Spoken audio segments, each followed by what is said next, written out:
Greetings and salutations. It's your boy Germ, and as you should already know, this is Kinetic Aesthetic. Today, we aren't here to talk about sports, and we are not yet ready to talk about how the U.S. government is murdering and kidnapping people. We will, but not today.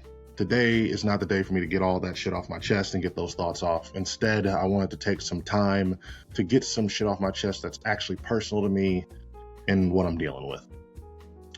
Now, for those of you who don't know, I fucked my knee up a couple weeks ago and I've been out of commission because of it. I'm recovering. It's nothing long-term to worry about. I mean, I might have some early arthritis in about 20 years, but that's 20 years from now. But that has honestly just been one of a few things happening around me that have been touching my spirit, and not in a good way. Not touching like in a bad way, like how our president is touching kids, but bad nonetheless. A big thing that I try to maintain in my life is my autonomy. I enjoy being able to do things for myself and not having to rely on others too much. I mean, for lack of a better term, I like to have control over myself, over my life. And I think that word control is one that I want to highlight and I want to focus on because it's a common theme that's been recurrent throughout my existence. Growing up, I was the type of kid to where, and I'm going to give y'all just an example to start off with, I played a lot of Madden.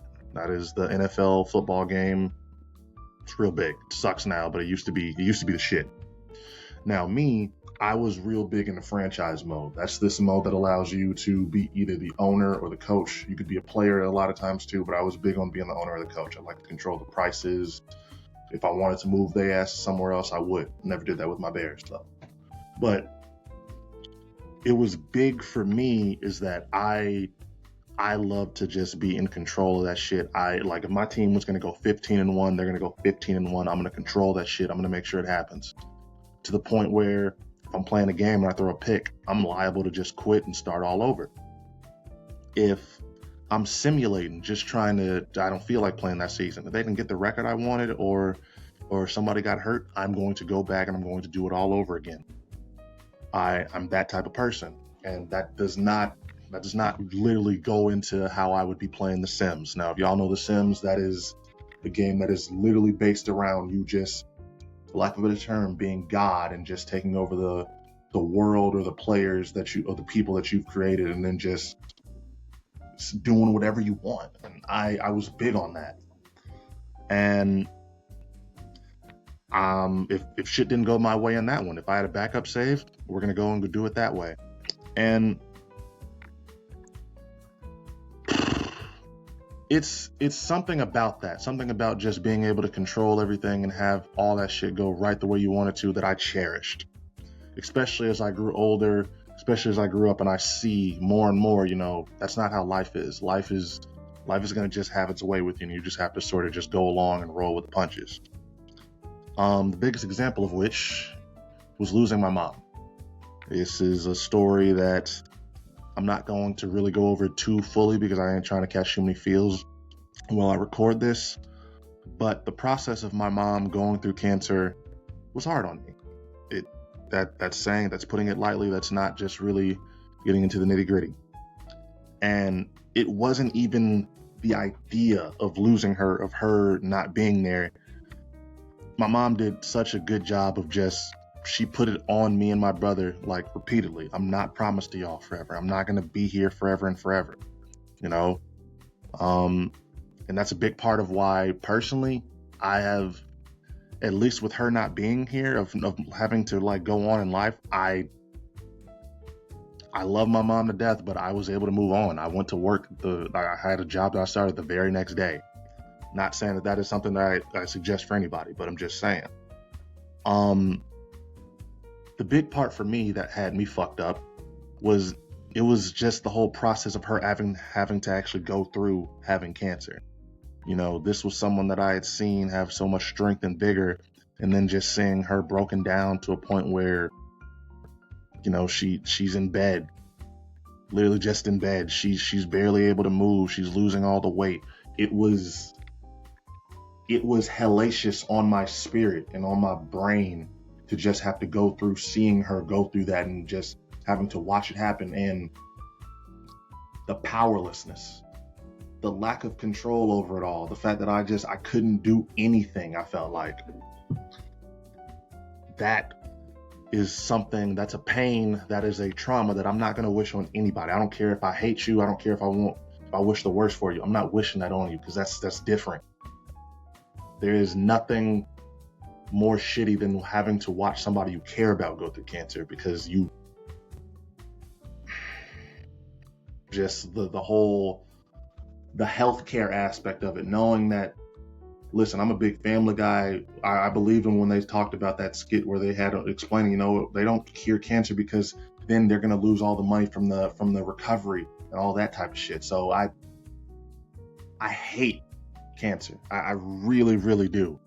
And I wouldn't wish that on anybody. And truth be told, I get emotional when I'm running into people that are going through it, are affected by it. I literally was at my job a couple weeks before this happened, a couple days. And actually, this was after this has happened.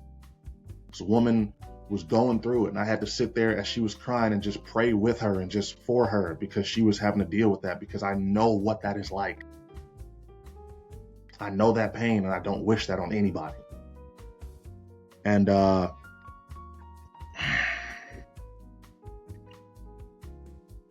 that control and that power that you have taken away from you when you're not able to do anything to really just to make them better. You can't really just go and give them some tea that's going to help them, that's even going to really make them feel better, that's going to affect them too much. All you're doing is just trying to make the pain lesser. But I'm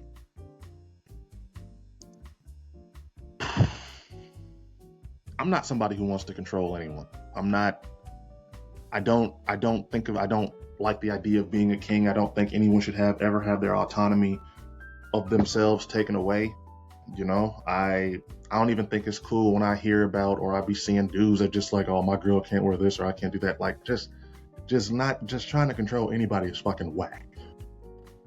But the type of control that I'm talking about, that I'm referring to, that control over yourself, that command over yourself and everything that surrounds you, that is you, that's different.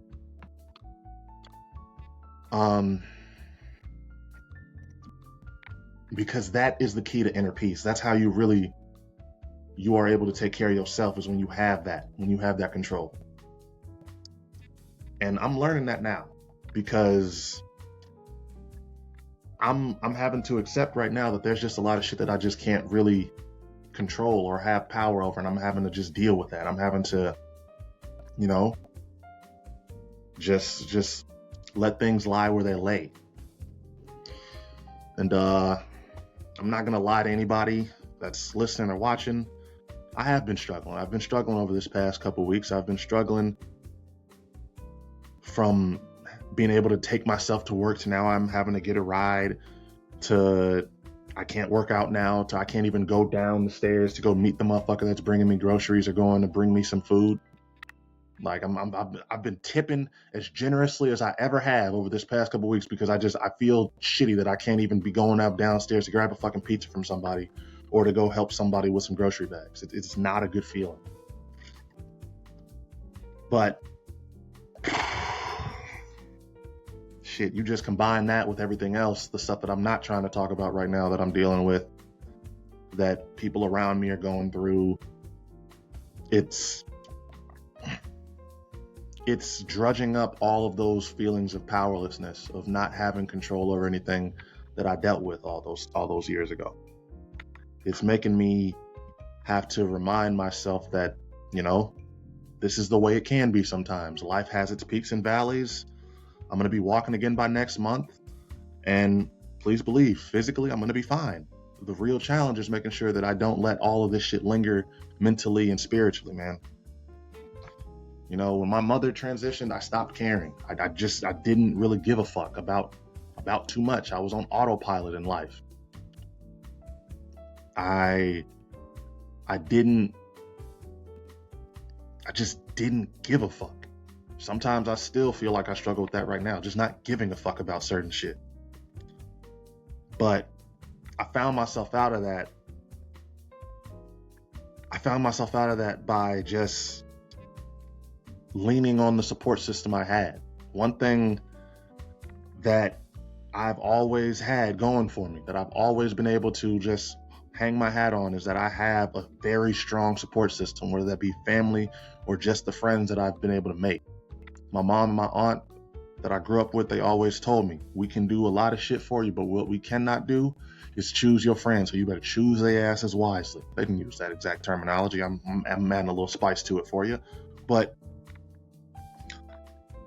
that has always been something that I feel like I've been blessed with. And I don't know if it's because they kept saying it to me, because I just actively did it, but I've just been blessed that my friends in high school, solid as fuck. Shit, the friends I had in middle school and elementary, well, actually, I'm really not too, I haven't checked up on most of them, but again, none of them have grown up to be terrible fucking people. I've been blessed that I have had strong, solid, positive relationships in my life. And it's led me to a lot of success. It's led me through a lot of bad times, and it's led me to just being able to just say that I have great people. And, just on that note, I'm going to just be honest with y'all. I know I say, and I might have said this before, and anybody that's listened to most of my episodes, you've heard me say it. I make this episode for my friends. That's how I don't really get too caught up in anything, is I just make it for their sake. But that's only 50% the truth, If I'm being completely honest, this show is for my sake. This is just something, this is almost like you could call it a vanity project. Because like my mom told me, like my mama always said, life is not promised. This shit is not guaranteed. It's not no certainty that you're going to be here tomorrow. And I hold that shit true. I don't know. I could die. I could die tonight and I could be gone tomorrow. You really don't fucking know. And it could happen any crazy way. Anything can happen. So with that always being in my mind, with that always being in my heart, I always felt like I have so much to say. I have so much that I want to get out and just let the world know. I don't care if the world doesn't listen. I don't care if only 3 people watch this consistently. As long as I know that I have it out there in the world, as long as I know this shit is on Spotify, you can come and see what my thoughts are. I'm okay with that. Because if I get vaporized tonight, what my feelings are, what was important to me, what I thought, what I loved, what I hated. You can tell most of that by watching these episodes and by understanding that. And that's release. That's freedom for me. That's everything. And so like if I'm dead by the end of the week, there's recorded logs of what I stood for and how I felt about things. And to me, that's freedom. That's something everybody should strive for. That's something that you should always want. Because, and this is me personally, I felt like if I didn't have that, then what else? You don't have any control over your narrative. You don't have any real control or power over anything. And how do you have peace in that? How do you have any satisfaction? And above all else, if you're gone, how do you all you're leaving behind is questions? And so for me, that's why this is why this is important to me. It's the power. It's the ability for me to be able to know that I'm in control of my own shit. I think that's just a very big thing for me. And so, with all this being said, I hope that if there's anything that you are taking from this, if there's anything that anybody who's watching or viewing or listening to this is going to take away from this scrambled mess of thoughts that I'm throwing at y'all, is that you understand the value of having power and control over your own life and how crucial yet fleeting that shit really is. There are people out there that are going to do anything they can to maintain that. There are people out there right now that are spending millions of dollars, thousands, hundreds of thousands, just to maintain control, an iron control grip over their life. And this is sort of the part where you can be going a little too far with what I'm talking about. There's this guy, he has a Netflix documentary about him. I think it's literally called The Man Who Refuses to Die. This guy, he's a multimillionaire, he's a tech entrepreneur, and his whole goal is to not die. He wants to be immortal. And he thinks that by spending all this money, by doing all these different treatments to his body, that he's going to be able to do that. And yeah, that's not what I'm trying to have anybody go for. I'm not trying to say you want that much control over things. But I mean, there are people out there who are thinking along the lines that I do. And I think my bigger picture and what I really want everybody to really take away is that you just have to accept, unlike that guy, that, you know, despite doing all of these things to control and have power over our lives, which we should, you have to understand that life is going to throw a curveball at you, that life is just it's going to happen. You know, you can't get too caught up in shit when your plan falls apart or when your ideal way of some shit happening doesn't go that way. You know, you have to adapt. You have to adapt or die, because if you don't, you might not die physically and like literally. You're going to die spiritually, because you'll get caught up and life will pass you by, and 40 years down the line, you'll be wondering what the fuck happened. Like, I can assure anybody that's watching this right now, I did not want to fuck my knee up. Life threw a curveball at me, and here I am. All this to say, and this will be the final part, and then I'll end it off on this one. Stop trying to read God's plan and just live it. This has been your boy Germ. This has been Kinetic Aesthetic. Fuck ice, but I'm out. Y'all have a great rest of your day.